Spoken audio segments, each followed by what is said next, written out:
మనము జీవించుచున్న ఒక దినములో ఎంత సమయము మన ప్రభువైన యేసు క్రీస్తు వారి కొరకు కేటాయించుచున్నాము. మన జీవితము కొరకు, మన పనుల కొరకు, మన యొక్క సుఖము కొరకు ఎన్నో ఎన్నో గంటలు వెచ్చించుచు వృధా చేసుకొనుచున్నాము ప్రియ సహోదరుడా, సహోదరి.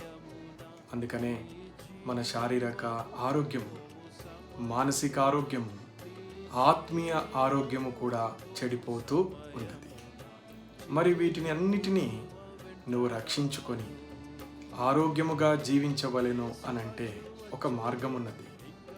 దినమెల్లా నీకు సమయము దొరికినప్పుడల్లా ఆయనను కీర్తించు, స్తుతించు, ఆయన రక్షణను జ్ఞాపకము చేసుకును, ఆయన కార్యములు జ్ఞాపకము చేసుకును. అప్పుడు నీకు ఎంతో ధైర్యము, బలం